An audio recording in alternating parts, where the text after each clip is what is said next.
Carte au journal Le Monde, comment expliquez-vous le fait que sur cette liste de personnes sanctionnées, il n'y ait que 2 noms pour l'instant? Comme je vous l'ai dit, les autres noms doivent arriver cette semaine. Nous les avons, les noms sont inscrits à la demande des autorités tunisiennes. Donc nous devons avoir effectivement communication de la liste et ensuite cela passe par les procédures habituelles de l'Union européenne. Qu'est-ce que la Biélorussie doit faire pour que M. Loukachenko et ses compatriotes soient enlevés de cette liste et pour que les avoirs soient enlevés du gel? Alors, il y a eu un certain nombre de choses, mais que vous allez retrouver d'ailleurs dans la déclaration du Conseil.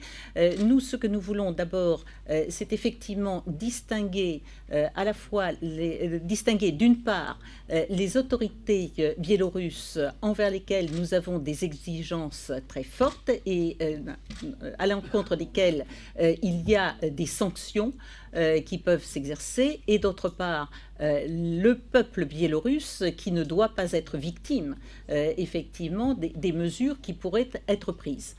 Nous voulons dans le même temps effectivement soutenir un certain nombre d'actions. C'est ainsi par exemple que j'ai annoncé qu'en ce qui concerne l'université libre, enfin qui est installée à Vilnius maintenant, la France allait augmenter sa contribution pour permettre, et dans le cadre aussi de l'aide européenne, que cette université puisse accueillir les étudiants qui seraient chassés, qui sont exclus de leur propre université. C'est un point important. Deuxièmement, il y a aussi tout ce que nous pouvons faire pour aider à l'émergence d'un certain nombre de petites entreprises, enfin de toutes petites entreprises qui sont en train de créer un secteur d'activité, et il nous paraît important effectivement de leur permettre de se développer parce que c'est aussi la façon de faire apparaître une sorte de classe moyenne dont les valeurs sont aujourd'hui contestées par les autorités en place. Avec la Banque d'investissement européenne. Et notamment, effectivement, j'ai cité moi-même le rôle que pourrait jouer la Banque européenne en la matière. Oui, je ne voudrais pas empiéter sur Madame Ashton, hein. On me prévient parce que ce ne serait pas convenable de ma part. Si à la faveur des élections libres en Égypte, les radicaux islamistes prenaient le pouvoir, quelle serait l'attitude de l'Union européenne?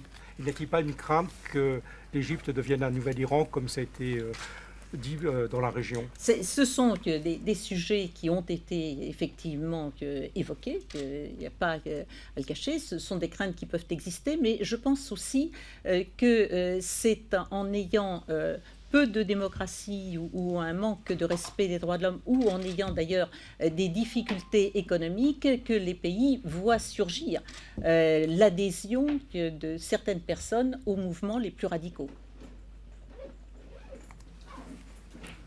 Je vous en prie. Jean-Jacques Nevel, Le Figaro. À quelle échéance voyez-vous les élections libres et équitables que recommande l'Union européenne?